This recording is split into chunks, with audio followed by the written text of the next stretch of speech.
ही जाते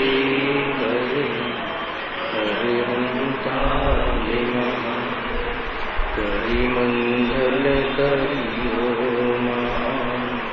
ग्रंथ करन तो आते मिले समाज सं आमे निज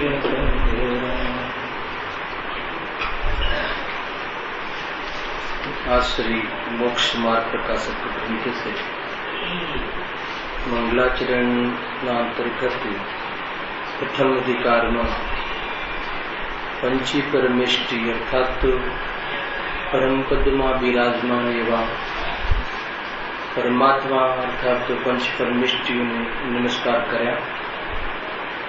परम पद में जे गर्भित से अर्थात तो पंच परमेष्टि में जे गर्भित से अरिहंत पद में जे गर्भित से एवं 24 तीर्थंकर 20 तीर्थंकर आदि ने नमस्कार करवा पश्चात जे त्रण लोक में जेटला पण अकृत्रिम जिनबिंब विराजे से तथा मध्य लोक में विधि पूर्वक जे कृत्रिम जिनबिंब विराजे से इस सर्व जिनबिंबों ने नमस्कार कर्या।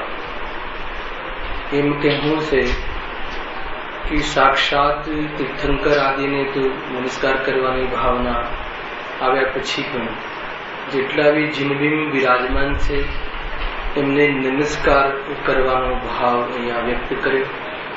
तेना पाछळ एक महत्वपूर्ण हेतु आप्यो कि जे कार्य साक्षात तीर्थंकर परमात्माना शरणमां अर्थात एमना निमित्तमां एमना लक्ष्यथी अर्थात तो एमना उपदेशादिना माध्यमथी जे सम्यक दर्शन आदि रूप महान कार्य सिद्ध थाय छे एवं कार्य जिन प्रतिमा अर्थात तो जिन बिंबना निमित्त में पण थाय छे। मूल बात आ पेरेग्राफ में एक करी अने कालेनी विशेष चर्चा पण आपणे अहींया करी हती कि जे कार्य એટલે કયું કાર્ય અતિન્દ્રિય સુખની પ્રાપ્તિનું પોતાની પર્યાયમાં પ્રાપ્ત થવાનું ઉપાદાન રૂપ કાર્ય જે સાક્ષાત તીર્થંકર કેવલી અર્થાત સમોશરણમાં લાખો જીવો અત્યારે કરી રહ્યા હશે તે કાર્ય अर्थात तो जिमना निमित्ती ज्ञानी समोषण में पहुंची जाए तो विशेष विशेष ज्ञान की वृद्धि करवामां निमित्त पण बने। अर्थात मुनिराज चतुर्विध संग समोषण में पहुंची जाए पहुंचे कि नहीं चतुर्विध संग समोषण में पहुंची जाए त्या मुनिराज पण स्वयं भगवान की वाणी आदि अर्थात तो स्वरूपना चिंतन मनना निमित्तपणामां पोताना उपादानथी उपयोग आत्मा में लीन करी समूषण में ज केवल ज्ञान ने प्राप्त थई जाए तेवा कार्य में निमित्त जीन प्रतिमा पण बनी सके छे। कुल मळीने ए कहेवुं छे पंडित जी ने अहींया के जीन बिंबनुं पण एटलुं ज महत्व छे के जेटलुं जीन विग्वंतोनुं महत्व छे। साक्षात अने जेवा जीन विग्वंत त्यां छे एवी ज प्रतिमा अहींया विराजमान कराववानुं विधान छे। एमां बे प्रकार कह्या। एक तो अकृत्रिम जिनालय कि ज्यां कोई पंचकल्याण के कोई विधि अर्थात तो होती नहीं जे अनादि अनंत है ना जे अनादि थी से अनंत काल रहवा वाला छे एवा जे जे अष्ट त्या छे ने नंदीश्वर दीप आदि में जे है ने पंचमेरु आदि में तो त्या जे अकृत्रिम जिनालय छे त्या एमां जीन भगवंतो विराजमान छे। अने बीजो भाग अहींया आप्यो ए महत्वपूर्ण बात छे आपणा माटे। तथा मध्य लोक में विधि पूर्वक जे कृत्रिम जिनबिंब विराजे छे एना विधि बहुत महत्वनी बात छे।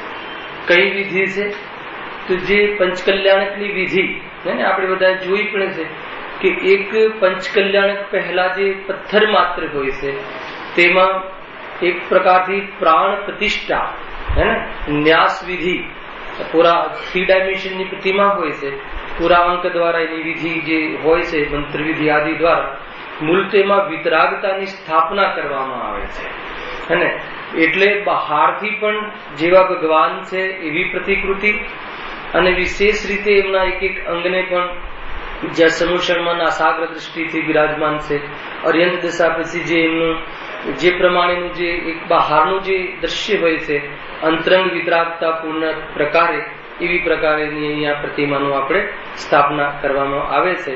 જો મધ્ય લોકમાં બુદ્ધિપૂર્વક જે કૃત્રિમ જન્મી બિરાજે છે ત્યાં સુધી તો વિધિની વાત આવી. વિધિ પહેલા તે પ્રતિમા પૂજ્ય નથી હોતી એની સામાન્ય ચર્ચા આપણે પહેલા કરી હતી. વિધિ પછી જે પૂજ્ય છે, કેમ પૂજ્ય છે? કેમ કે એમાં પૂજ્યપણાનો એક ભાવ આવે છે.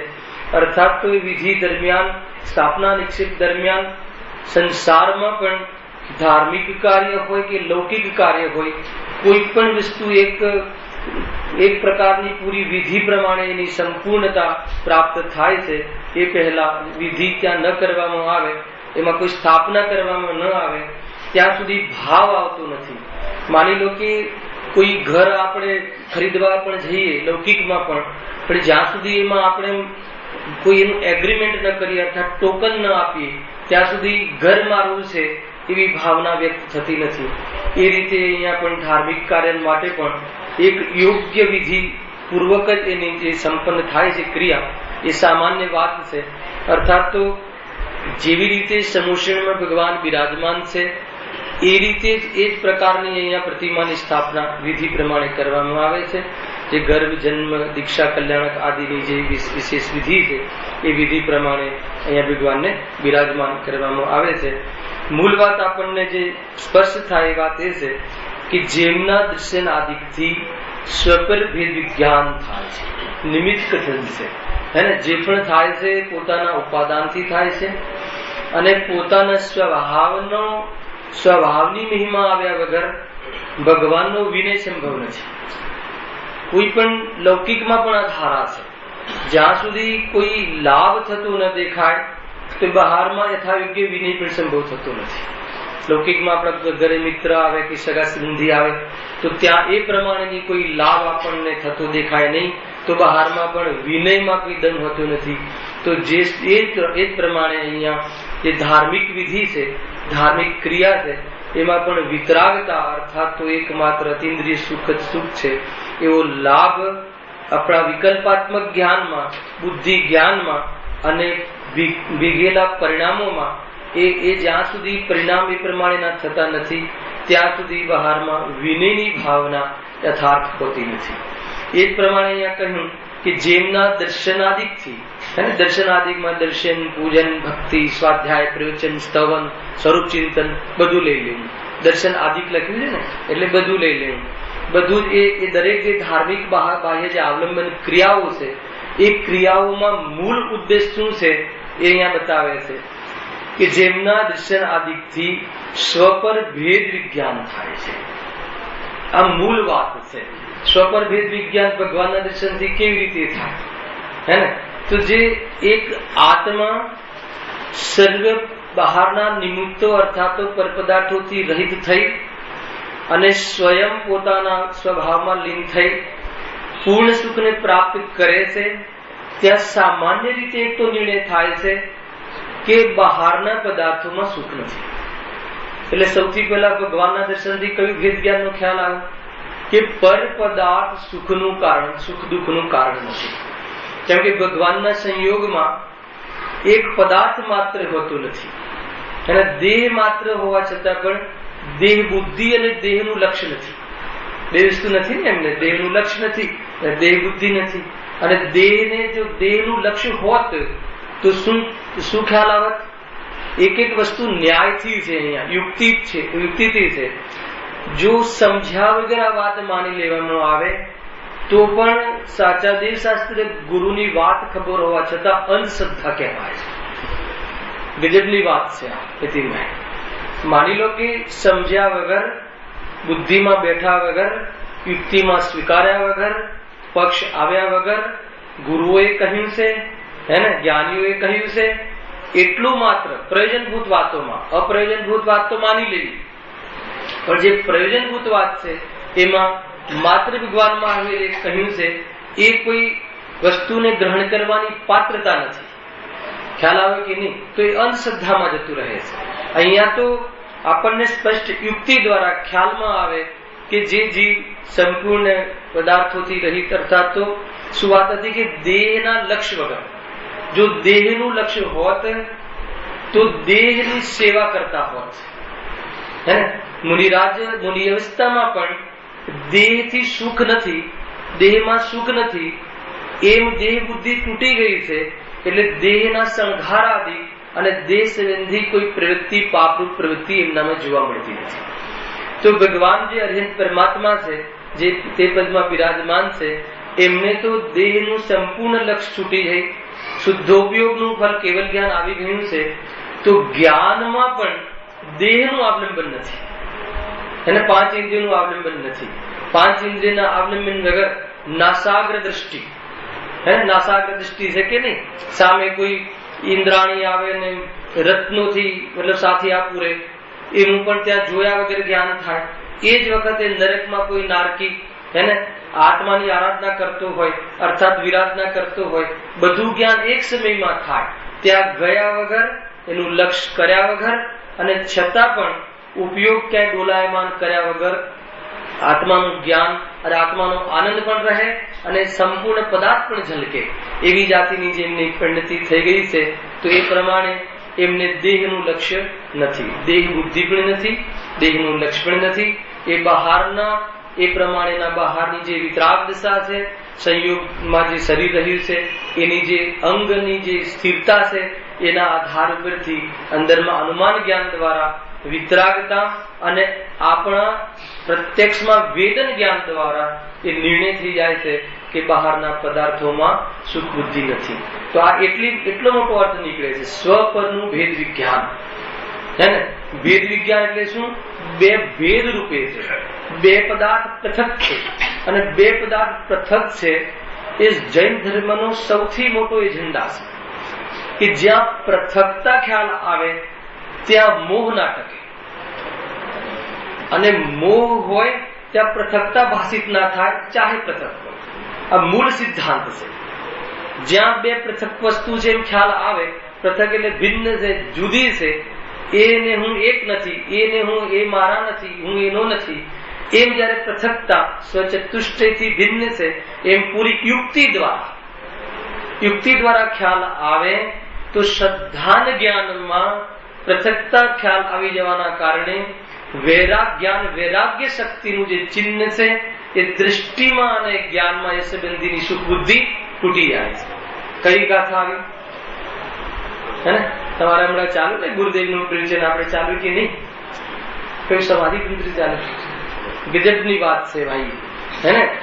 અંતિમ લીટી પણ ખ્યાલમાં આવી જતા પૂરું ગુરુદેવનું પ્રવચન ખ્યાલમાં આવી જાય, હે ને?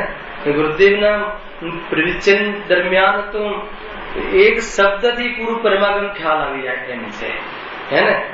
ભાઈ આવ્યા હતા ને હમણાં ગયા કે છે પ્રવચનમાં, જે હમણાં ભાઈ એમના વાત કરતા, હે ને? તો એમને વિકલ્પ આવ્યો કે તમે ગુરુદેવના પ્રવચનમાં કેમ નથી આવતા?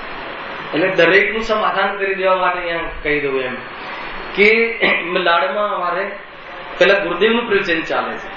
ગુરુદેવનું પ્રવચન પછી તે પ્રવચન પર અમે ચર્ચા કરીએ છીએ વર્ષોથી, હે ને? એના ઉપર પોણો કલાક પ્રવચન ચાલે છે. એના પછી બોરીવલ્લી આવવાનું થાય છે, હે ને? એટલે એવું નથી કે ગુરુદેવના પ્રવચન, ભાઈએ છે એમ પણ કહ્યું કે મને ગુરુદેવના પ્રવચન પર બહુ પ્રેમ છે, હે ને? એટલે કહેવાનો ભાવ આવ્યો, અન્યથા નીચ નિષ્ઠા. ખેર, જે પણ આપણને કોઈ જ્ઞાન કરાવે છે કે ગુરુદેવનું પ્રવચન કોઈ આગ્રહથી સાંભળવાથી કોઈ લાભ થતો નથી, હે ને? ગુરુદેવ કહે છે કે આ પ્રવચન મારું નથી, ગુરુદેવ કહે છે કે આ વાણી મારી નથી, ગુરુદેવ કહે છે કે અમે તો આડતિયા છીએ, હે ને? આ વાત તો તીર્થંકરોની છે. તીર્થંકરોને જઈને પૂછીએ તો કે આ વાણી ભાષા વર્ગનાની છે, વસ્તુનું સ્વરૂપ આવું છે જે અમારા જ્ઞાનમાં આવ્યું છે. ખરેખર છતાં પણ આપણને કોઈ વાત અહીંયા ખબર આપી હોય વર્તમાનમાં તો પૂજ્ય ગુરુદેવશ્રીએ આપી છે, સંપૂર્ણ ભાવના છે. ભાઈને ભાવ આવ્યો હશે કેમ કે પ્રવચન પૂરું થતા આપણે આવીએ છીએ ને તુંબલાડથી આવતા રવિવારે હમણાં ટેમ્પરરી બંધ કર્યું છે, ત્યાં શાસ્ત્રી વર્ગ ચાલે છે. બાકી ડેલી જે શનિવાર આદિ જયારે પણ આપણે આવીએ છીએ ત્યાં ગુરુદેવનું પ્રવચન.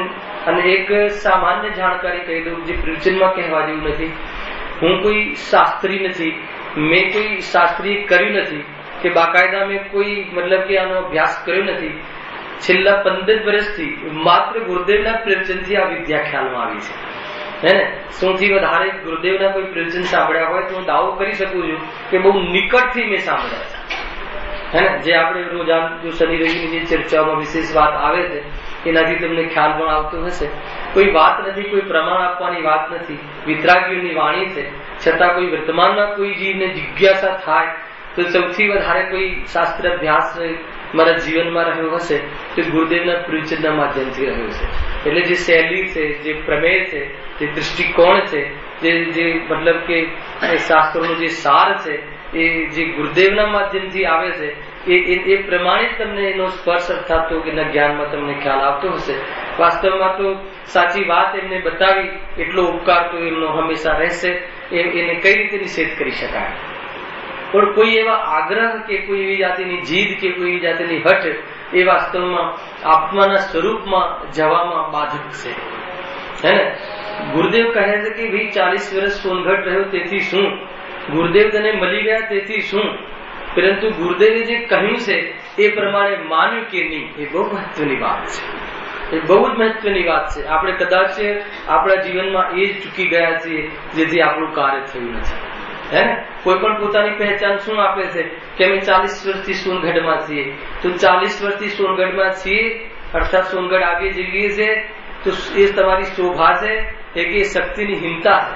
હજુ પણ હે ને સોનગઢ જવું પડે છે. સમજો એ શું બતાવે? હજુ પણ આત્મદર્શન થયું નથી. કોઈ કહે કે આત્મદર્શન થયા પછી સોનગઢ જવું ન જવું એ વાત નથી, હે ને. એનો અર્થ કે હજુ આશ્રય થોડું લેવું પડે છે. કાલે ભક્તિ ચાલતી હતી ને તમારે ત્યાં, હે ને, એમાં ભક્તિ હતી એ દુબારા આના પડેગા. હું સાંભળતા મને વિકલ્પ આવ્યો કે ફરીથી આવવું પડે એવી ભાવના ક્યારે નહીં ભાવતી. હે પ્રભુ તમારા દરવાજે મારે ફરીથી આવવું પડે, હે ને, એ તો એવી શોભા નથી. આવવું જ પડશે ને. જ્યાં સુધી ભવ રહેશે તો તારા દરવાજા સિવાય કયા દરવાજે જઈશું, હે ને. પરંતુ ભાવના એવી ના હોવી જોઈએ કે પ્રભુ તારા દરવાજે ફરીથી આવવું પડશે, હે ને. આ તો સામાન્ય વિકલ્પ આવ્યો એટલે ઓર કોઈ જીવને પણ વિકલ્પ હોય તો એનું સમાધાન થઈ જાય, હે ને.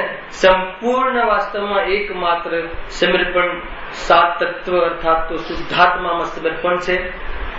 અને શુદ્ધાત્મા જેને પ્રિય છે એ બધા જીવ આપણને પ્રિય છે, હે ને. એમાં બધું જ આવી ગયું ભાઈ, હે ને.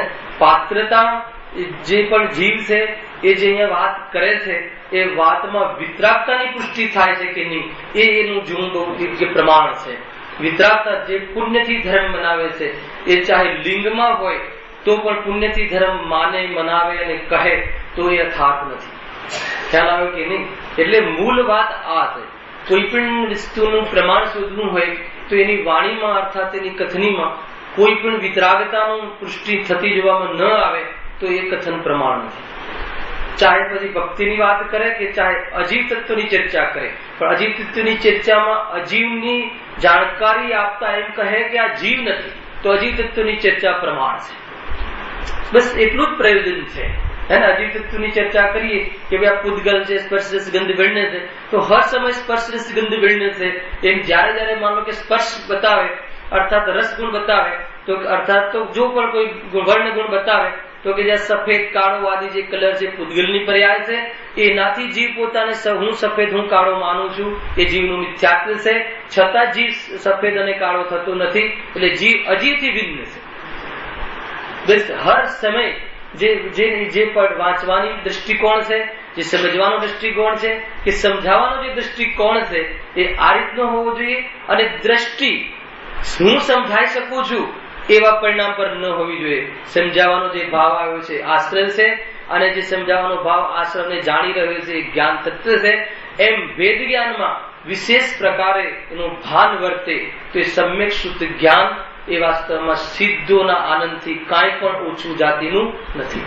સમજવા જેવી વાત છે એને. એટલે કોઈ પણ જીવના, કેમ કે જ્યાં આજે એક પ્રકારથી તત્વના પ્રચાર પ્રસાર એનું જે કાર્ય છે એક પ્રકારથી ઘણું કઠિન છે જીતું. અનેક સભાઓમાં જવું પડે છે, હે ને. ત્યાં તો ઠીક છે, આ તો આપણી જ સભા છે અને ઘણી જગ્યાએ જવું પડે છે. તો એક જગ્યાએ જવું પડ્યું તો કોઈ કહે પ્રવચન ચાલુ કરતા પહેલા, હે ને, હવે થોડીક વાત આગળ પાછળ થઈ છે તો તમને સમજવું જરૂરી છે કે ભાઈ તમે આચાર્યશ્રીને માનો છો કે નહીં, વિદ્યાસાગરજીને માનો છો કે નહીં. ગાદીમાં બેસતા પહેલા માની લો ખ્યાલ આવે કે નહીં? તો શું કહે એને કે કોણ માને છે અર્થાત કોણ નથી માનતું એ જીવ એમને શું કહ્યું છે? સ્વયં રાત્રિમાં ભોજન કરે છે, સ્વયં 5 ઇન્દ્રિયના વિષય સપ્ત વિષની છે, તો આચાર્યશ્રી એવું તો કહ્યું નથી. તો અને અમારા જીવનમાં આપણા જીવનમાં રાત્રિ ભોજન સપ્ત વિષય આદિનો ભાવ નથી. તો આચાર્યશ્રીને કોને માન્યા? માનવું એટલે શું અને ન માનવું એટલે શું એના વિશે પણ બહુ વિચાર કરવા જેવું છે. ખ્યાલ આવે કે નહીં? કોઈ જીવ આપણા સમુદાયની વચ્ચેથી અત્યારે પ્રવચનમાં ન આવ્યો હોય તો શું એ ગુરુદેવને નથી માનતો? એ પ્રમાણ છે. અરે રોજ અહીંયા આવીને 24 કલાક બેસીને જય જયકાર કરે છે એ ગુરુદેવને માને છે એવું માનવું છે? એમ છે નહીં. વાસ્તવમાં તો સ્વરૂપ એ છે કે એમને કહેલી વાત વિશ્વના કોઈ બી ખૂણામાં બેસીને માનતો હોય તો એ આપણું સાધર્મી છે. ગુરુદેવે બતાવેલા માર્ગે ચાલવા વાળો જીવ ગુરુદેવને જોયા પણ ના હોય તો પણ એ ગુરુદેવમાં સમર્પિત છે. અને રહસ્ય એ છે કે મેં ગુરુદેવને સાક્ષાત સાંભળ્યા નથી. અહીંયાથી એવા કેટલા જીવો હશે કે ગુરુદેવની પાસે વર્ષો રહ્યા હશે, વર્ષો સાંભળ્યા હશે સાક્ષાત, અને એવું આપણું પુણ્ય હતું નહીં અને એવો સંયોગ મળ્યો નહીં.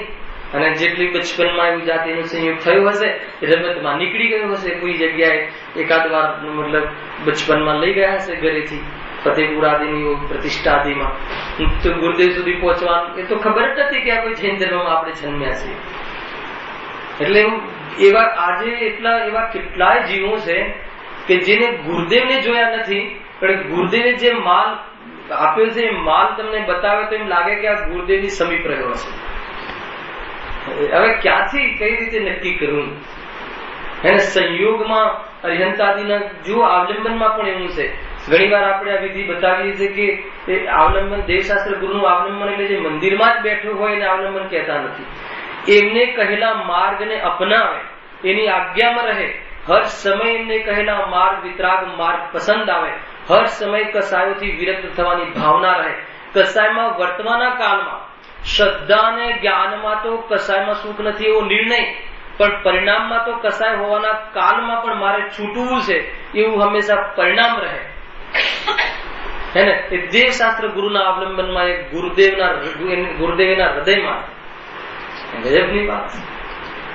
એટલે કોઈ પણ જીવને ક્યારેક વિકલ્પ આવે એ પહેલા મને વિચાર આવે, તમારા પ્રવચન ચાલુ થતા પહેલા જ કહ્યું ને ભાઈએ, તો થોડોક એક વિકલ્પ આવે તો તમને ખ્યાલ આવી જાય કે કોઈ રીતે એવું છે નહીં કે હૃદયમાં હવે કઈ રીતે બતાવે કે ગુરુદેવ ક્યાં ક્યાં વસેલા છે.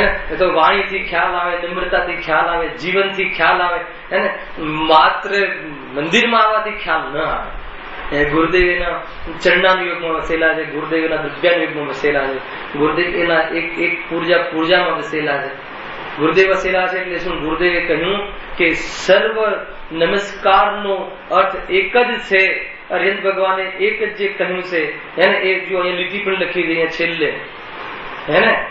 કે અરિહંત આદિ આકારના અવલોકનવા સ્વરૂપ વિચાર, તેમના વચનનું શ્રવણ, નિકટવર્તી હોવું અથવા તેમના અનુસાર પ્રવર્તવું. એમની નિકટતાનો અર્થ છે કે તેમના અનુસાર પ્રવર્તવું. એમના અનુસાર પ્રવર્તવું એટલે શું? કે તું પુરુષ છે, તું શેઠ છે, તું પંડિત છે, એ તારો ભાવ કાઢી નાખ, હું પરમાત્મા છું એમ નક્કી કર. અને હર સમય હું પરમાત્મા છું એમ નક્કી કર એટલે હું ચૈતન્ય મારું ચિહ્ન છે, જ્ઞાન વૈરાગ્ય મારું આત્માનું મારું પરિણમનનું લક્ષણ છે. પરિણામમાં આવવા વાળા રાગના કાલમાં પણ જ્ઞાન જાણે છે એને, અને મારે વિરક્ત થવું છે, આત્માનો સ્વભાવ નથી એવું જેનું એધાણ છે, એવું જેનું ચિહ્ન છે, એવું જેનું લક્ષણ છે, એવું જેનું લક્ષ છે, એ જીવ ગુરુદેવનું શિષ્ય ના હોય તો કોનો શિષ્ય હોય? ખ્યાલમાં આવે છે કે નહીં? સમજો ભાઈ, બહુ સમજવું જરૂરી છે. જે જ્યાં આ ગાદી પર મતલબ કે જેના નિમિત્તથી જેવી જયેશભાઈ કે જીતુભાઈ જે પણ આ ગાદીને લાયક પાત્રજી સમજ્યા હશે એને પેલા નિર્ણય કરેલ હશે કે ગુરુદેવમાં જે સમર્પિત છે કે નહીં.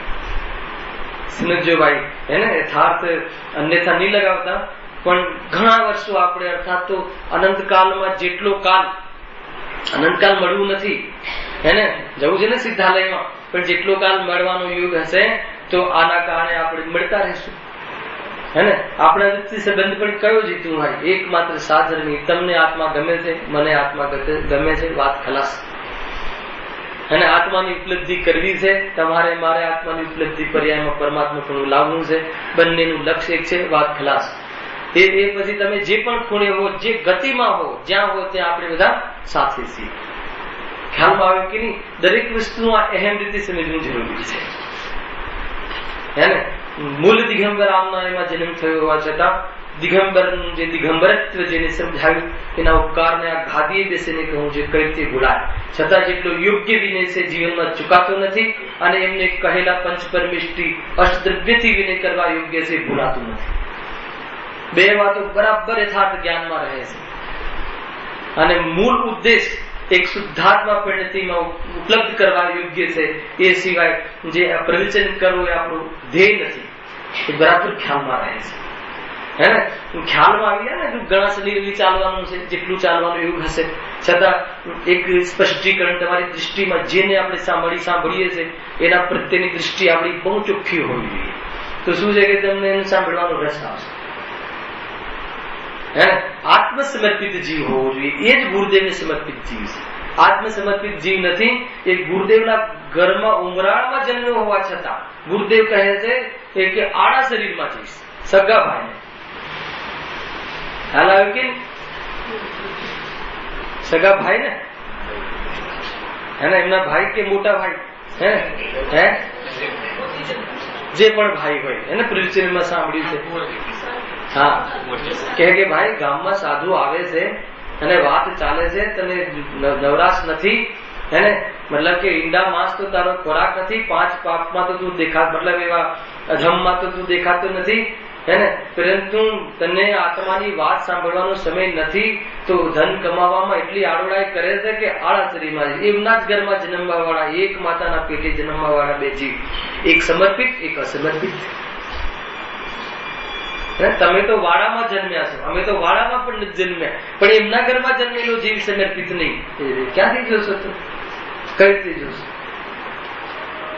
ગુરુદેવનું સૌથી પહેલા કથન હતું કે જૈન ધર્મ કોઈ સંપ્રદાય કે વાળો નથી, એને વાળા સુધી સીમિત નહીં કરો. એને જૈન ધર્મ એટલે વસ્તુનું સ્વરૂપ, વસ્તુ સ્વભાવ, હેને જે વસ્તુ સ્વભાવને પામે છે એ રાખતી રહી થાય છે, કે ચાહે દેડકો હોય, કે ચાહે ગાય હોય, કે ચાહે ભેંસ હોય, કે ચાહે નરકનો નારકી હોય, 7મી નરક, કે ચાહે મનુષ્ય ગતિનો ક્ષુદ્ર જીવ હોય, કે ચાહે ભોગ ભૂમિનો જીવ હોય, ખ્યાલ આવે કે નહીં, કે ચાહે મલેચ્છ હોય, જે આત્માને પામે છે એ બસ આત્માને પામે છે. એ આત્મસમર્પણ જે છે એ વાસ્તવમાં ગુરુદેવને સમર્પિત છે. વસ્તુનું સ્વરૂપ આ છે. હેને તમારે ક્લેરિટી જોઈએ તો એટલી બધી વાતો છે કે અંદરની મિથ્યા માન્યતા છૂટી જાય, પક્ષ તોડી નાખો. ભગવાન મહાવીરનો પણ પક્ષ હશે તો આત્મકલ્યાણ નહીં થાય. સવારે સાંભળવું ને તો પક્ષાંતિ ક્રાંતિની 144 ગાથાના આગળના શ્લોકો વાંચી લેજો, ક્યારેક સમયસાર લેશું. ગજબની વાત છે. એમાં શું કહે છે કે વ્યવહારનો પક્ષ તો અધોગતિ છે, પણ નિશ્ચય એનો પક્ષ હોય ત્યાં સુધી આત્મદર્શન થવાનું. વાત ખતમ થઈ ગઈ. પછી ક્યાં ગુરુદેવનો પક્ષ ને ક્યાં મહાવીર ભગવાનનો પક્ષ ને ક્યાં આત્માનો પક્ષ આવે એ જ્ઞાનીઓના પક્ષમાં છે. આત્માના પક્ષ વગર જ્ઞાનીઓના પક્ષમાં આવે એ ભેદ કરે છે. એને ખ્યાલ નથી કે એનું અટકે છે. જે પણ કોઈ આપણામાંથી હું હોય કે તમે હો, XYZ જી, એને ખ્યાલ નથી કે આ શું વાત ચાલે છે.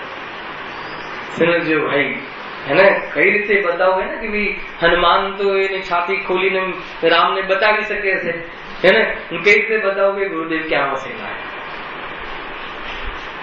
હેને ક્યારે પણ ન ભૂલાય. એને એવી વાત ક્યાં સડતા હતા, ક્યાં રીબાતા હતા, ક્યાં જડ ક્રિયાઓમાં ધર્મ માનતા હતા. અરે પુણ્યના પણ ઠેકાણા હતા નહીં. એને કસાયોમાં જીવવું ગમતું હતું, પાપ પણ અધમ પોકારે નિંદા થાય એવા પાપ જીવનમાં રહ્યા હતા. હેને ક્યાંથી ગુરુદેવનો એક શબ્દ એ નવો સમય સારા એવા શરીર થવાનો જે ગ્રંથ છે, એને જીવનમાં સૌથી પ્રથમ ગ્રંથ સાંભળવામાં પ્રવચન સાર આવે. મારા જીવનની વાત કરું, સૌથી પ્રથમ ગુરુદેવના પ્રવચન સાર મેં ત્યાંથી જીતુભાઈ પાસેથી સોનગઢથી બધી જ કેસેટો મંગાવીને, હેને ભાવના ભાવી કે મને જેટલી 8000 કેસેટ છે એ મને તમામ મોકલો. એમને પ્રવચન સારનો સેટ મોકલ્યો અને પછી ફોન આવ્યો કે હવે સીડીમાં થવાનું છે એટલે તમે બધું નહીં મંગાવો. કેટલી શું કહે, એક વાર જયારે પ્રવચન સારની મતલબ કે 47 શક્તિ મંદિરમાં સાંભળી પછી એમ થયું કે આ સિવાય બીજી કોઈ વાત સત્ય હોય જ ના શકે. એનાથી વધારે શું સમર્પણ હોય. જીવન બદલાઈ ગયું. ખ્યાલ આવે કે નહીં? માર્ગ મળી ગયો હે ને. પંચભૂતગલ પરાવર્તનમાં હવે ફરવું નથી એવો નિર્ણય થઈ ગયો. તો એવા નિર્ણયમાં જે નિમિત્ત બન્યું હોય એને કથનમાં લાવવાથી, એ વારંવાર કથનમાં લાવવાથી એની કિંમત ઘટી જાય છે અને હૃદયમાં રાખવાથી અંદરમાં દૃષ્ટિ ઓર ખીલી જાય છે. શું કહે, ગજબ છે ભાઈ હે ને. મન ચંચલ થાય છતાં પણ યથાર્થ જાણવું તમારે બહુ જરૂરી છે હે ને. ગજબની વાત એ છે ભાઈ. શું કહે હે ને, એ વ્યક્તિ પંચમ કાળમાં જે પ્રકારથી હુંડાક્ષણી કાળમાં, જે પ્રકારથી પંચમ કાળમાં શક્ય ન હોય એવામાં હુંડાક્ષણી કાળ આવે છે કે જેમાં એટલી અનુકૂળતા મળે ધર્મની અને ઘેર જીનવાણી. મતલબ કે એક 500 રૂપિયાનો ગ્રંથ એક પ્રકારથી નિઃશુલ્ક, સમયસારનો આટલો જાડો ગ્રંથ નિઃશુલ્ક સમજી લો. કેવી અનુકૂળતા પ્રદાન થઈ છે. હુંડાક્ષણી કાળ આવે પંચમ કાળમાં કે હવે જેમ જેમ કાળ વિકસે નિકૃષ્ટ કાળ આવવા વાળો છે. બહારની કુદરતી પ્રોડક્ટમાં પણ એનો સાર ઘટતો જશે અને ધર્મનો પ્રભાવ પણ ઘટતો જશે. પંચમ કાળ પૂરતો આ ક્ષેત્રે છઠ્ઠા કાળમાં પ્રવેશ કરશે એ પહેલા કેટલા 42 કલ્કી થશે. હર 500 વર્ષે અસુરદેવ આવીને એને ખતમ કરશે. મુનિરાજ પાસે શુલ્ક માગશે, રેટ માગશે આહાર માટે. ત્યાં મુનિરાજ અંતિમ ચતુર્વિધ સંઘમાં મુનિરાજ જે છે ડિક્લેર કરશે કે પંચમ કાળનો અંત આવી રહ્યો છે, છઠ્ઠા કાળનો પ્રવેશ કરશે. એવા ઘટતું ધર્મ, ઘટતું પુણ્ય ને ઘટતું પાપ, દરેક વસ્તુ હીન થાય છે. હાઈટ હીન, શરીરની ક્ષમતા હીન, જીવોના ભાવ હીન, ધર્મહીન, પુણ્યહીન, એક નેચરલ પ્રોડક્ટ નો સાર હીન. 100 વર્ષનું ઘી, પહેલાનું ઘી જબરજસ્ત, અત્યારના ઘીમાં સાર નહીં. એ દરેક પ્રોડક્ટ હીન થતી જાય. એવા કાળમાં જન્મવા છતાં એવો નિર્ણય થઈ ગયો કે આત્મા ક્યારે હીન થતું નથી, જ્ઞાન સ્વભાવ ક્યારે હીન થતું નથી. સ્વભાવ તો મતલબ કે ક્યારે પણ જેનો અભાવ ન થાય એવો સ્વભાવ છે. કાળથી પ્રભાવિત થતું નથી, સંયોગોથી પ્રભાવિત થતું નથી, રાગથી પ્રભાવિત થતું નથી, યશ અપયશથી પ્રભાવિત થતું નથી, કોઈના કહેવાથી ધર્મ ઘટતો નથી. કોઈ ન માને મહાવીરને તો મહાવીર ન રહે એમ બનતું નથી. એવી જાતિનું વાત બુલંદ રીતે, વીરતા રીતે જે શીખવાડી ગયા એમાં જેનું નિમિત્ત બન્યું છે. શું કહે, પંચમ કાળમાંથી તીર્થંકર જેવું કાર્ય કર્યું. ખ્યાલ આવે કે નહીં? ગજબની વાત છે, ગજબનું કામ છે ભાઈ. કાંઈ ઓછું કાર્ય છે એમ નહીં, પરંતુ કઈ રીતે પ્રસન્ન કરે. પ્રસન્ન કરે તો સમજી લેવું કે એનો ભાવ નથી. જેને પ્રેમ બતાવવો પડે ત્યાં પ્રેમ ના આવે. લોજિક છે. ખ્યાલ આવે છે કે દર્દ થાય છે. કોઈ એમ સમજે છે મૂળ દિગંબર માંથી આવવાથી કોઈ એમ સમજે છે કે ગુરુદેવ પ્રત્યેની ભાવના ઓછી હતી. જે ભગવાન મહાવીરનો પરિચય કરાયો, સાચા દેવશાસ્ત્ર ગુરુનો પરિચય કરાયો. સાચા દેવશાસ્ત્ર ગુરુમાં જ આવતા હતા પણ પરિચય નહોતો. શુદ્ધાત્માનો પરિચય કરાયો કે જેનાથી પરિણતિ મહાવીર થઈ જશે. અને અત્યારે પણ હર પ્રવચનમાં આજે પણ જયારે બી નિયમ છે એવો, બોરીવલી તો હમણાં આવવાનું થયું, જયારે બી પ્રવચન ક્યારે બી સાંભળવા જાઓ કે કરવા જાઓ, બે પ્રકારે છે ને. એક તો જીવનમાં સાંભળવાના બી અવસરો ઘણા આવે અને પ્રવચન કરવાના બી અવસરો ઘણા આવે. પણ ગુરુદેવના પ્રવચનો વાંચ્યા વગર ન તો પ્રવચન સાંભળવા જવું છું કે ન તો પ્રવચન કરવા જાઉં. નિયમ છે, અકાટ્ય નિયમ છે. કેમ કે એક જ સમર્થ જીવ છે કે એક સૂત્રમાં શું ભાવ ભર્યો છે એ કાઢી શકે છે. વર્તમાનમાં ખ્યાલમાં આવે છે. અનંત થશે, અનંત થઈ ગયા, પણ આપણા સંયોગમાં કોઈ ખ્યાલમાં આવ્યો હોતો એ છે. ખ્યાલ આવે કે નહીં ભાઈ? એ ગજબની વાત છે. જે પણ કઈ શીખવા મળ્યું છે એનો શ્રેય તો ગુરુદેવનું જ છે. એટલે કોઈ એવી અન્ય કોઈ મોડી ભાવનાથી તથ્ય સાંભળવાનું જરૂર નથી. છતાં ગુરુદેવની શ્રદ્ધા મને ગમેટલી હોય પણ એનાથી તમારી શ્રદ્ધા સમ્યક થઈ જશે એમ નથી. શ્રદ્ધા તો આત્માની શ્રદ્ધાથી સમ્યક થાય છે એવું ગુરુદેવે શીખવાડ્યું છે. ખ્યાલ આવે કે નહીં? પ્રમાણ છે હે ને. પ્રવચનની શૈલી આ રહી. કેટલા પ્રમાણમાં એમનું નામ આવવું, એટલી કસાઈ જેટલી હોય, જેટલું લક્ષ જાય એટલું નામ આવે. એને કોઈ ગાદી બદલાય તો વાણી બદલાય એવું આપણું જીવન નથી. હે તમને આરે જેટલું છે ખુલ્લો ચોકડો સમજી લો, એવું છે નહીં. કેમ કે ગાદી બદલાય કે સભા બદલાય તો વાણી બદલાય, એ વિતરાગતાનું ચિહ્ન નથી. ખ્યાલ આવે કે નહીં? જેમ હશે એમ કહેવાશે. હે વાત તો આ છે ભાઈ. જ્ઞાન વિનય નો પાઠ ચાલે છે તો પંચ પરમેષ્ઠી પૂજ્ય છે. પંચ પરમેષ્ઠી નીચે કોઈ પૂજ્ય નથી એમ કહેવામાં આવશે. કેમ કે શાસ્ત્રમાં જે ગુરુદેવે સમજાવ્યું છે, ગુરુદેવે કહ્યું છે, યુક્તિથી ખ્યાલ આવે છે અને જે છે બરાબર છે. હે ને કોઈ જગ્યાએ ન તો એંગલ બદલાય કે ન વાણી બદલાય. માણસ જોઈને પ્રવચન ન થાય, શુદ્ધાત્માને જોઈને પ્રવચન થાય. ખ્યાલ આવે છે કે નહીં? સમજજો ભાઈ, બહુ સમજવું જીતુભાઈ જરૂરી છે જીવનમાં. કોઈ મતલબ કે જેની વાણી અહીંયાથી વહી રહી છે ગુરુદેવની, એક કથનમાં તો પૂરા પ્રવચનમાં શું કહ્યું હશે ખ્યાલ આવે છે. શું હતું પ્રવચન? કે જ્ઞાન વૈરાગ્ય શક્તિ એ ચૈતન્યનું ચિહ્ન છે. ખ્યાલ આવે કે નહીં? એ જ્ઞાન અને વૈરાગ્ય જેને પ્રગટે છે એને ચૈતન્યના આશ્રયપણાનું ચિહ્ન છે. તમારામાં જ્ઞાન અને વૈરાગ્ય શક્તિ જાગૃત થઈ ગઈ હોય તો ચેતનનો પક્ષ છે. જો શ્રદ્ધા અને જ્ઞાનમાં મતલબ કે શ્રદ્ધા અને જ્ઞાનમાં ચૈતન્યનો પક્ષની વાત છે, પરિણામમાં તો લક્ષ્ય છે. સમજમાં આવે છે કે નહીં? પરિણામમાં તો દેહનું લક્ષ્ય છે, દેહની સેવા કરવાનો ભાવ આવે છે. હજુ જ્ઞાની ધર્માત્માને સાયકી સંકીર્તિ હાલ આવે કે નહીં? એ તો જેમ કે એક પ્રકારથી એમની જે ભૂમિકા છે જેમની છે એનું લક્ષ્ય આવે છે, પરંતુ શ્રદ્ધા અને જ્ઞાનમાં એક ક્ષણ માટે પણ આ સુખરૂપ છે અને આ કરવા યોગ્ય છે એમ ભાસતું નથી. હે ને આટલો હજુ અહીંયા રોકાયો છું, હજુ મને આપણું લક્ષ્ય છે એટલે મારું જે આત્માત્મનું કાર્ય છે એમાં વિલંબ છે એવો ખ્યાલ આવે છે. છતાં હર પર્યાય ક્રમબદ્ધમાં છે એવી ભાવનાના કારણે અંદરમાં જરા પણ ડોલાયમાન થતા નથી કે ધીરજ ખોતા નથી. કેવી યાદીનું એનું સ્વરૂપ છે. ક્યાંથી વાત આવે છે? ખ્યાલ આવે છે કે નહીં? રીતે દરેક વસ્તુનો ખ્યાલ છે જ્ઞાની ધર્માત્માને. જેટલો ખેદ થાય છે એમાં એટલો જ ખેદ થાય છે કે હજુ મને લક્ષ્ય છે દેહ દર્શન આદિ, દેહ આદિનું બી, હે ને ઘરમાં આજીવિકા આદિનું પણ એટલું લક્ષ્ય છે. પણ શ્રદ્ધા જ્ઞાનમાં જ્ઞાન વૈરાગ્ય શક્તિ જેની ખીલી ગઈ છે, સ્વ અને પરનું જ્ઞાન થઈ ગયું છે કે પર ક્યારે પણ સુખરૂપ નથી અને પરમાં જીવનું કઈ ઉપજતું નથી. કેમ કે સ્વ અને પર બંને દ્રવ્ય ગુણ પર્યાયપણે પૂરા છે, છતાં પણ જેટલો રાગ છે એ લક્ષ થાય છે એટલો રાગ છે એમ ખ્યાલ આવતા જ્ઞાન અને વૈરાગ્ય શક્તિ જ વધે છે અને રાગથી હર સમય અવિભાગ પ્રતિચ્છેદ એના હીન થતા જાય છે, ચિકાસહીન થતી જાય છે, હર સમય મોક્ષ માર્ગમાં આગળ વધે છે. એની જ્ઞાન વૈરાગ્ય શક્તિ ઉપજી છે એને અહીંયા જ્ઞાની કહેવાય છે. ખ્યાલ આવે છે કે નહીં? સ્વરૂપ આ છે ભાઈ. ડૂબવું હોય તો ડૂબી જાય સ્વરૂપમાં. હે ને સાક્ષાત ભગવાન બેઠા હોય તો પણ દર્શનનો ભાવ છૂટી જાય તો વાંધો નથી, સ્વરૂપમાં ડૂબી જશે. સ્વરૂપ આ એ જ વાસ્તવમાં એ સર્વજ્ઞનું એક પ્રકારથી કહેવાય કે એમનું મહિમા છે, અર્થાત તો નમસ્કાર છે, અર્થાત તો એક પ્રકારથી એ જ તો હૃદયમાં છે. સમજો આ વિરક્તિની વાત છે ને. હમણાં એક તમારી ગાથા ચાલતી હતી, એક જ લીટી સાંભળવાથી પૂરો વિષય ખ્યાલમાં આવે છે કે દેહ અને આત્મા બે ભિન્ન છે એમ હવે ભાસતું નથી. તો બીજી ગાથા ચાલુ કરી કે કેવી રીતે ભાસે.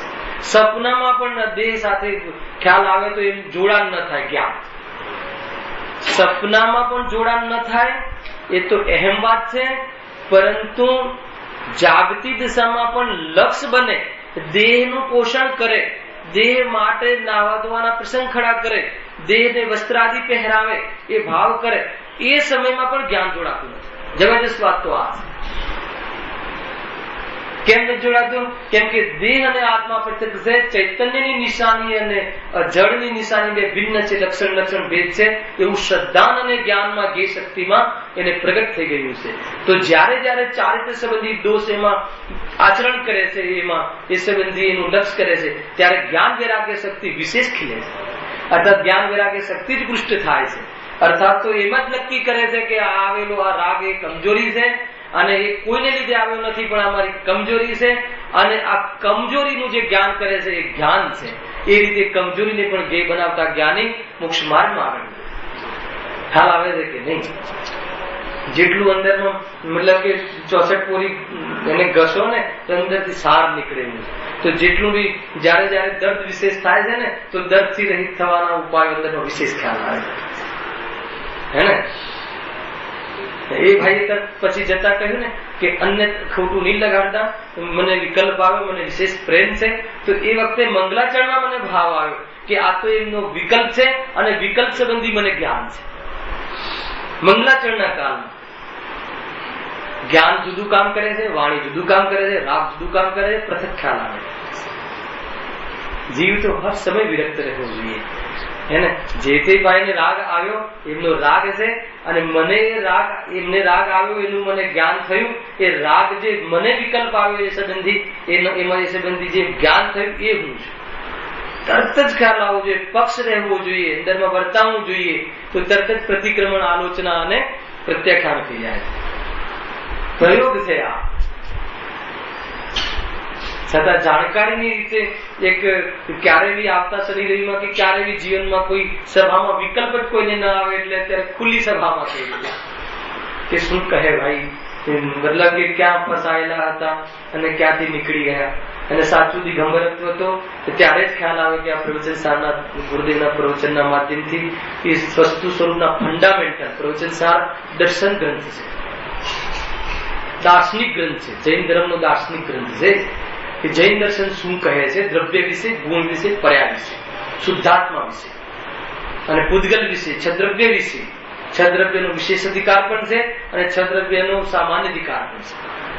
હજબની વાત છે. એક અત્યારે આટલું કહેતા આખું પ્રવચનસાર જ્ઞાનમાં ફરી જાય અને એના પછી જે ગે તત્વ પ્રજ્ઞાપનમાં ગે શક્તિ, વિશેષ સ્વગે શક્તિ ખીલે છે અને એમાં ચરણાનુયુક્ત ચુલિકારો પંદરમાં ડુબાય છે અને પૂરો એ જે ગુરુદેવના પ્રવચનોના માધ્યમથી એક એક શબ્દનો અર્થ મલાડમાં થાય છે. અમે એક એક પ્રવચન 15 વાર સાંભળી છે જીતુભાઈ, અડધો કલાક, અને એક એક શબ્દનો અર્થ કરીએ હે ને. તમને એમ લાગે કે ગુરુદેવની ભાષા બહુ સામાન્ય છે, ગુજરાતીના કારણે એમના 6 શબ્દમાં વજન છે. ખાલી 6 લખ્યું હોય ને તો એ 6 માં 6 દ્રવ્ય સિદ્ધ કરે છે. વાંચવાની કલા એ ગુરુદેવ લીધું ને કે છે શું ખ્યાલ આવે? 6 માં 6 દ્રવ્ય છે, 6 માં 6 દ્રવ્ય સ્વતંત્ર છે.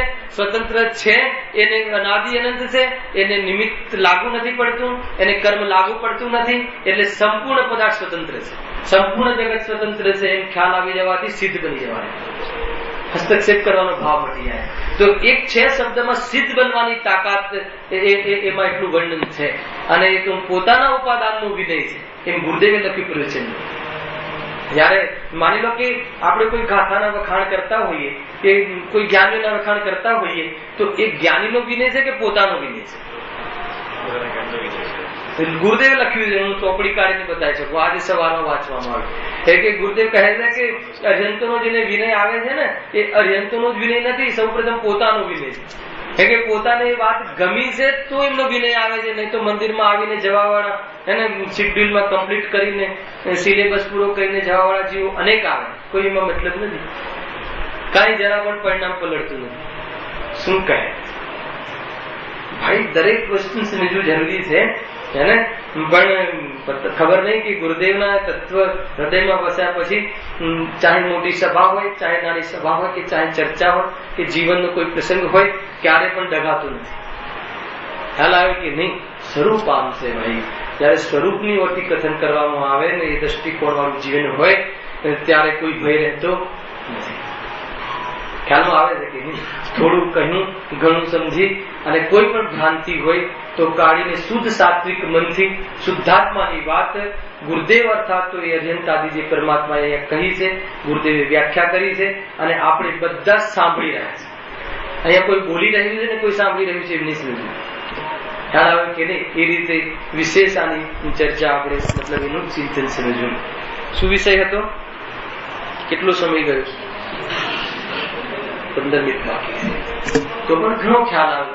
આખિરકાર તત્વની જ વાત કહી છે હેને.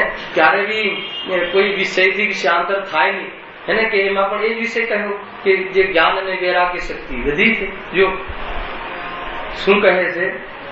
જેમના દર્શન આદિથી સ્વપર ભેદ વિજ્ઞાન થાય છે. સ્વપર ભેદ વિજ્ઞાન કેવી રીતે થાય? ભગવાનના દર્શનથી. તો પહેલા એક સામાન્ય ટોપિક બતાવ્યું કે જે જીવ જો દર્શનનો અર્થ માત્ર દેખવું એટલું નહીં લેવું. દર્શનનો અર્થ જો દર્શન આદિક થી એમના પૂર્વ ભાવનો, એમનો વર્તમાન ભાવનો અને એમની અંતિમ પર્યાય પૂરેપૂરું જ્ઞાનમાં આવવું, હે ને, એ બધું આવવું. એ પ્રમાણે દર્શન આદિક થી એમનું પૂર્વ જીવન કેવું હતું, એનાથી નિવૃત્ત થઈને દેહ બુદ્ધિ તોડીને કેવી રીતે ભગવાન બન્યા અને હવે કેવી રીતે સિદ્ધ પદ આવી જશે, એ બધી જે આખી વિધિ છે, અને એ વિધિ એ પૂરો ભગવાનને જોતા જ્ઞાનમાં ઘૂમી જાય છે. અને એમને જોતા એમની જ વિધિ ખ્યાલ આવે છે કે આ વિધિએ એક આત્મા પરમાત્મા બને છે ભેગો એ ખ્યાલ આવે છે. ભેગો એટલો જ ખ્યાલ આવે છે કે હું આત્મા છું ને આ પરમાત્મા પણ મને પ્રાપ્ત થઈ શકે છે, એવી રુચિ, એવો વિશ્વાસ, એવો ભરોસો આવે છે કે નથી આવતો. અને એવો ભરોસો આવે છે એને પૂરું ભેદ વિજ્ઞાન કહેવાય છે. ખ્યાલ આવ્યો કે નહીં? તો આવું કોઈ ક્રમથી નહીં, બધું સરસ સહજતાથી ચાલ્યું આવે છે. ભગવાનને જોતા વેત જ ખ્યાલ આવે કે આના સિવાય બીજું મારું કોઈ રૂપ નથી અને આના સિવાય બીજું સુખની કોઈ અવસ્થા નથી. જ્યાં સુધી એ ન આવે અને બરાબર માત્રામાં અને કાના માતર સાથે નવકાર મંત્ર બોલો એનો કોઈ લાભ થતો નથી. ખ્યાલ આવ્યો કે નહીં? એને એ તો સામાન્ય સક્ષમ જ્ઞાનમાં અંતરાય પડે છે, પરંતુ આ તો મોહરૂપી બંધ થાય છે, એ ખ્યાલ નથી આવતો. ખ્યાલ આવે છે કે નહીં જીતું?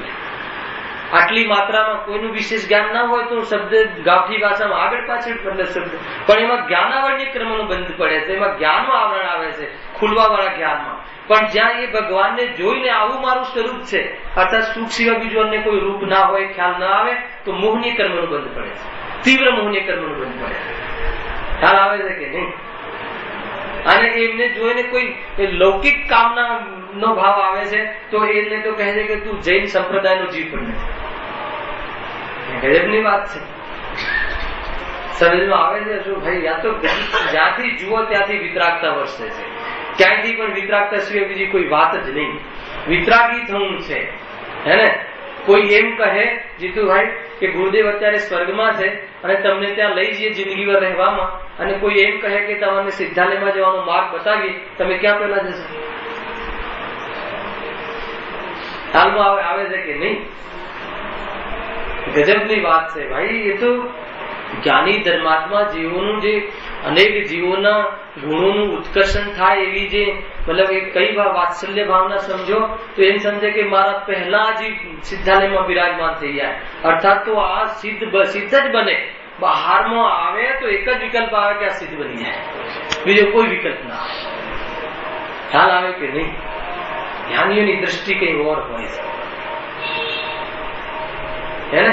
બહારના કપડા કે બહારના ચિહ્ન જોવા જેવા જ નથી, બહારના આકારો જોવા જેવા જ નથી કે એ દેડકાનો આકાર છે કે મનુષ્યનો આકાર છે.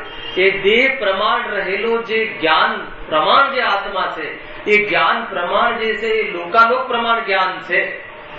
અર્થાત એક સમયની પર્યાયમાં લોકાલોક ઝલકે એવી એક જ્ઞાનની પર્યાયનો સ્વભાવ છે, અને એવી અનંતી સ્વભાવ પર્યાયો જેના આશ્રય આવે એવો જ્ઞાયક જીવ માત્ર છે એમ ખ્યાલમાં આવી જાય તો એના અનંત ચતુષ્ટય વર્તમાનમાં જે દ્રવ્ય રૂપે બિરાજમાન છે એ દ્રષ્ટિથી દેખતા વર્તમાનની જે પર્યાયની જે પામરતા છે એ ઘેય બની જાય છે. ખ્યાલ આવે છે કે નહીં? ભાષા સમજાય છે કે નહીં? કે ભાવ સમજાય છે? ભાષા ન સમજાય તો કાંઈ નહીં, ભાવ સમજવું જોઈએ. ભાઈ સ્વરૂપ આમ છે અને ડૂબી જવા જેવું છે, ત્યાં રમી જવા જેવું છે, એને થોડું પણ બહાર વિકલ્પોમાં આવવા જેવું નથી. એને એક સામાન્ય પ્રસંગ રાખીએ તો કેવું થાય? ભક્તિનો પ્રસંગ રાખ્યો તો જેના ઘરે ભક્તિનો પ્રસંગ હોય ને ભક્તિ જ ના કરી શકે. સ્વરૂપ આવું છે, કેટલા વિકલ્પો હોય છે. એટલે વિકલ્પ નિયમથી ભક્તિમાં સ્થિરતા પ્રદાન નથી કરતું. સામાન્ય વિકલ્પ તો ભક્તિનો વિકલ્પ સ્વરૂપમાં સ્થિર કરાવે કઈ રીતે? એવો જેને ખ્યાલ આવે, એવો જેને ભક્તિ દ્વારા ખ્યાલ આવ્યો હોય અને આત્મામાં શ્રદ્ધા થઈ હોય, એની ભક્તિ કેવી હોય? ખ્યાલ આવે છે કે નહીં? એક એક શબ્દ હવે એક એક શબ્દનો અર્થ કરીને તમને બતાવીશ કે આમાં શું કહેવું છે. એવા અર્થો છે આમાં. પરંતુ સમય મર્યાદાના કારણે આપણે તમારા હિસાબે સ્લો સ્પીડ હશે, મારા હિસાબે બહુ જ ફાસ્ટ સ્પીડ છે. ખ્યાલ આવી ગયું? કેમ કે અમે એક એક શબ્દનો અર્થ કાઢીએ છીએ ગુરુદેવના પ્રવચનો. ભલે ને 10 વર્ષે એકલો સેમિસ્ટર પૂરો થાય, કોઈ ચિંતાનો વિષય નથી અમને, પણ એક બી શબ્દ ચૂકવા જેવો નથી, કેમ કે એમાં હર શબ્દમાં શુદ્ધાત્માના દર્શન કરાવે. કેટલું સરસ લખ્યું પંડિતજીએ પણ જોયું. જેમના દર્શન આદિથી સપર વેદ વિજ્ઞાન થાય છે, કસાય મંદ થઈ શાંત ભાવ થાય છે. કોનાથી થાય છે? જીન બિંબ. જીન બિંબના દર્શનથી કસાય મંદ થઈ, એટલે કે 5 ઇન્દ્રિયોના વિષયમાં લાભ ન દેખાય. 5 ઇન્દ્રિયોના વિષય જે છે ને, વિષય અનુરાગ મંદ પડે છે. અને શાંત ભાવ કઈ રીતે પ્રાપ્ત થાય એ વિધિનું વિકલ્પાત્મકમાં જ્ઞાન થાય છે. એનું નામ શું કહેવાય? કસાય મંદ થઈ શાંત ભાવ થાય છે. ભગવાનની સામે જોઈ રહેવાથી શાંત ભાવ પ્રગટ ન થાય, પરંતુ ભગવાનના શરણમાં જે આવ્યો છે એ 5 ઇન્દ્રિયના તીવ્ર સંકલેશ પરિણામોથી નિવૃત્ત થઈને આવ્યો છે. અને ત્યાં શાંત ભાવ ભગવાને કઈ રીતે પ્રગટ કર્યો અને કેવી રીતે શાંત ભાવ પ્રગટ થાય એ વિધિનો વિશેષ લાભ આવે છે. એ રીતે કસાયની મંદતામાં ધર્મ સમજાય છે અને કસાયના અભાવમાં ધર્મ પ્રગટ છે. ખ્યાલ આવ્યો કે ન આવ્યો? કસાયની મંદતામાં ધર્મ સમજાય છે અને કસાયના અભાવમાં ધર્મ પ્રગટ થાય છે. અને કસાયની તીવ્રતામાં ધર્મ સમજાતો પણ નથી, ધર્મને પ્રાપ્ત કરવાનો લાભ પણ થતો નથી, ચાહે કોઈ બી ક્ષેત્રમાં હોય. સમજવા જેવું છે. માની લો કે અહીંયા પ્રવચનમાં કોઈ ભાઈ જીતુભાઈ તમે બેઠા છો અને અહીંયાના તમે પ્રમુખ છો, ટ્રસ્ટી છો, જે પણ XYZ છો, અને તમને એવું લાગે કે પ્રવચનમાં મારું નામ આવવું જોઈએ, એટલી તીવ્ર કસાય આવી ગઈ, તો તમે પૂરું પ્રવચન નહીં સાંભળી શકો, છે ને? જ્યાં સુધી નામ નહીં આવે, અને નામ આવી ગયા પછી તો સાંભળી શકશો ને. નામ આવી ગયા પછી અન્ય કોઈનું નામ ન લે, બરાબર ખ્યાલ રાખે. મતલબ કે તીવ્ર કસાય કોઈ દિવસ આત્માની વાતના ગહેરાઈ સુધી ના પહોંચવા. નિયમ છે. એ કસાયનું સ્વરૂપ એવું છે. વિશેષ ચર્ચાઓ 3જા 4થા અધિકારમાં તો એટલી જબરજસ્ત વાત આવી છે, ઇન્દ્રિય સુખની વાત આવી છે, અને વિશેષ ચર્ચા જયારે પહોંચીશું ત્યારે કરીશું. કેમ કે મને જે વિશેષ આનું વાંચન રહ્યું જીવનમાં, તો એક શબ્દ કહેતા બધા અધિકાર ખ્યાલમાં આવી જાય.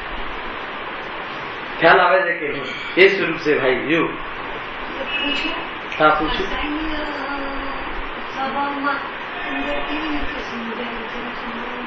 શું કેવું? હા બહુ ખ્યાલ આવી ગયો. બેનનો પ્રશ્ન છે કે કસાયની અંદર કઈ રીતે સમજાય? મંદ કસાય શબ્દ વાપરો, કારણ કે મંદ કસાયમાં અહીંયાથી પ્રરૂપ ના કરી તો સમજાય છે તો જ્ઞાનથી છે. પણ મંદ કસાયના કાલમાં જ્ઞાન વિશેષ જાગૃત રહે છે. એ તો બહુ લોજિક છે. આ તો મારા તમારા જીવનનું અનુભવ ગમ્ય વાત છે કે તીવ્ર કસાય હોય, ખાવાની, પીવાની, સમજવાની, માનની, જે પણ તીવ્ર કસાય હોય તો જ્ઞાન શિથિલ થઈ જાય છે, જ્ઞાન સમજવા તૈયાર થતું નથી, જ્ઞાન આંધળું થઈ જાય. ખ્યાલ આવે કે નહીં? મતલબ કે બહુ પહેલા પણ અહીંયા કથન કહ્યું હતું કે તીવ્ર લાગણીમાં અને તીવ્ર ક્રોધમાં લીધેલા નિર્ણયો ખોટા હોય. નિયમ છે.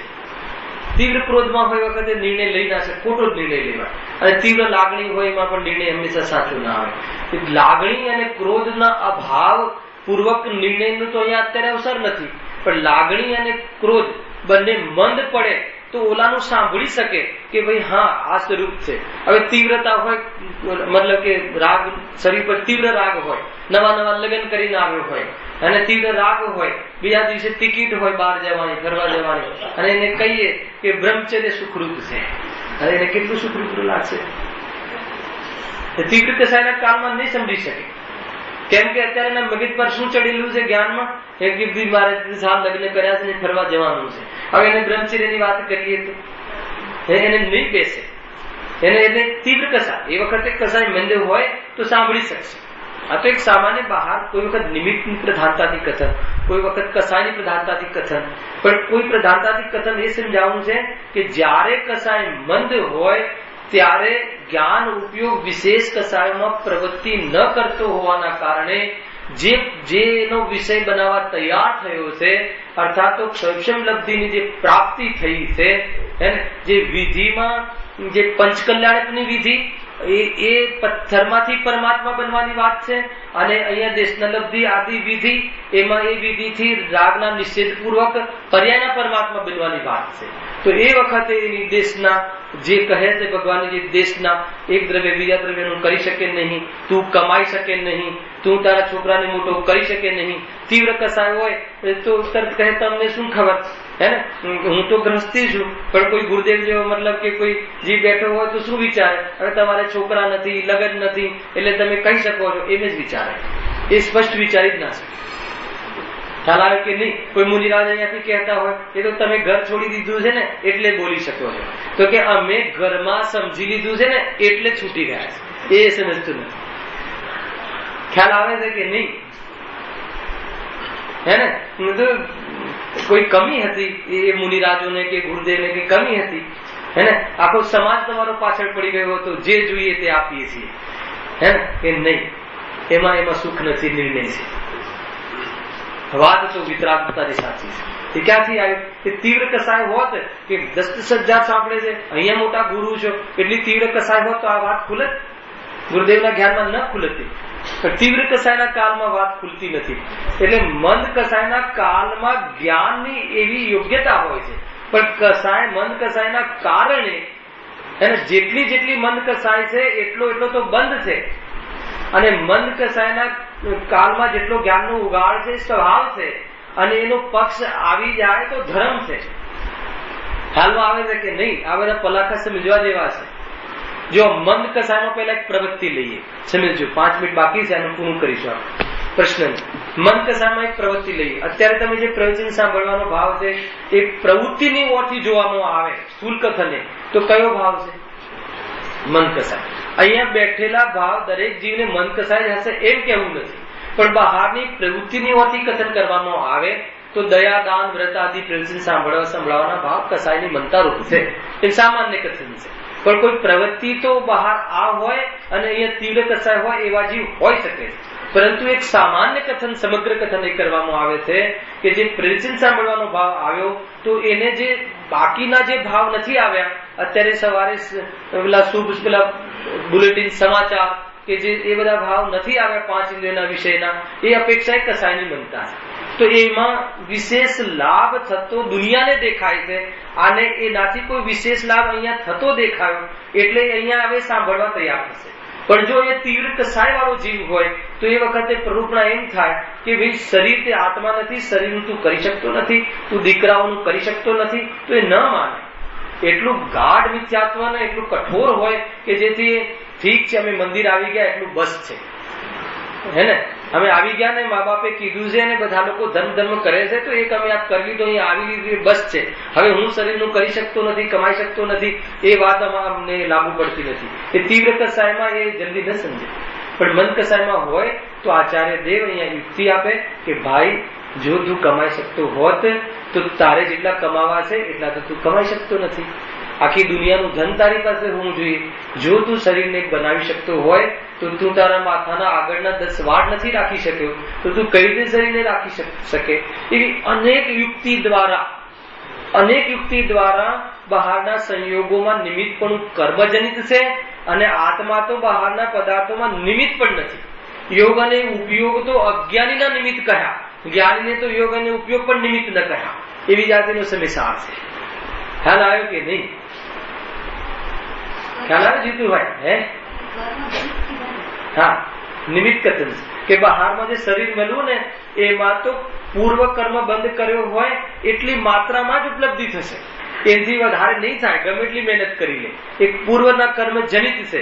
એ કર્મ એટલે કે હું પડ્યું કે બીજા નિમિત્તોથી દ્રષ્ટિ હશે, પણ એમાં જીવ તો નિમિત્ત નથી એ બતાવવા માટે કર્મ નિમિત્ત કર્યું. જીવ એમ વિચારે કે મારે 100 કરોડ આવવા જોઈએ અને 100 કરોડ આવી જાય, એમાં વિચાર નિમિત્ત નથી. ઘણી વખત 100 કરોડ ગટરમાં નાખવા જાય ને 200 કરોડ આવી જાય, એટલે એના વિચારના આધીન પણ બહારની પ્રવૃત્તિ નથી.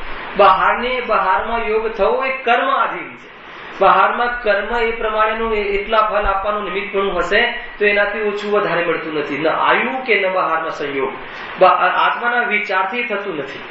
ખ્યાલ આવે કે નહીં? હવે આત્માનો યોગ અને ઉપયોગ જે કહ્યો એ તો અજ્ઞાની યોગ ને ઉપયોગ એમાં લગાવી દે છે ને એમ કહે છે કે મેં મારો ઉપયોગ એમાં નાખ્યો, મેં વિચાર કર્યો, એ બિઝનેસ માટે આટલું બધું ચિંતન કર્યું અને મારો યોગ એટલે મન વચન કાયાની પ્રવૃત્તિ કરી એટલે મળ્યું. તો કે અજ્ઞાનીને કહેવાય છે કે તારો યોગ ઉપયોગ તો ત્યાં લાગ્યો, પણ જ્ઞાની તો કહે છે કે આ યોગ ઉપયોગ લાગ્યો એમાં પ્રવૃત્તિ ન થઈ, એમાં રાગ થયો, અને જે રાગ થયો એ આત્મા નથી એવું જ્ઞાન પણ ભેગું થયું, એટલે રાગ આત્માને થયો નહીં.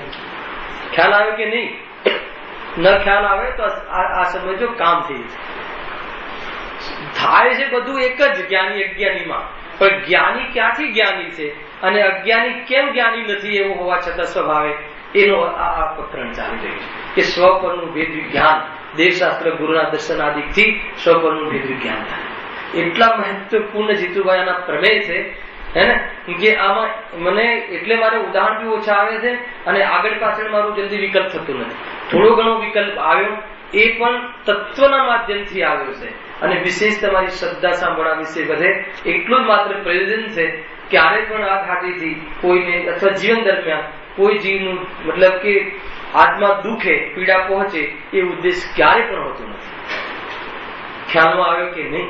અરે ગજબની વાત છે કે જયારે બહુ વિશેષ પ્રવચન થાય ત્યારે હંમેશા એવા ઉદ્ઘાટ નીકળી જાય છે કે ભાઈ આપણે જે આ પ્રવચન સંભળાવવાનો જે વ્યવહાર છે એ સંબંધી તમને નિમિત્તપણામાં લાભ થતો દેખાય તો એક પ્રકારથી અર્થાત તો દક્ષિણા પ્રત્યે અગર તમારો કોઈ ભાવ આવે તો હંમેશા એક કથન કહું છું કે જયારે પણ હું મારા જીવનમાં કોઈ જગ્યાએ અસ્થિર હોઉં, અર્થાત તો તમારે એનો ઉપકારનો બદલો આપવો હોય તો જ્યાં કોઈ અસ્થિર જીવન હોય, અર્થાત તો આ તત્વથી વંચિત થતું જીવન દેખાય તો ત્યાં આવીને યાદ કરાવજો કે ભાઈ એક આત્માની વાત બતાવી હતી અને એક આત્મા આમ છે અને એટલી અપેક્ષા રહે છે છતાં પણ એ વિકલ્પ છે અને એનાથી કોઈ આત્મકલ્યાણ થાય એમ હોતું નથી.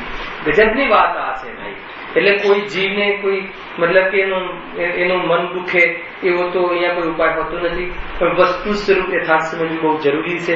સંપૂર્ણ સાત્વિક આગમ પ્રમાણ પ્રરૂપણા થાય એ નક્કી વાત છે. કેમ કે ગાદી પર બેસવામાં થોડું પણ જો શબ્દમાં આગળ પાછળ થઈ જાય તો કોઈ જીવના અહિતમાં નિમિત્ત બની જાય, એ ન ચાલે. એટલે અહીંયા આગમ પ્રમાણ કથન હોય છે, અનુભવ પ્રમાણ નહીં. ખ્યાલ આવ્યું કે નહીં? આગમ પ્રમાણ અનુભવ કરીને કહે તો વાત શું કહેવી, છતાં પણ કથન આગમ પ્રમાણ હોય. ખ્યાલ આવ્યો કે નહીં? મૂળ વાત આ રીતે છે, એ પ્રમાણે સમજવું. સહેજાનંદી શુદ્ધ સ્વરૂપી અવિનાશી આત્મ સ્વરૂપ. સહેજાનંદી શુદ્ધ સ્વરૂપી અવિનાશી આત્મ સ્વરૂપ. સહેજાનંદી શુદ્ધ સ્વરૂપી અવિનાશી આત્મ સ્વરૂપ.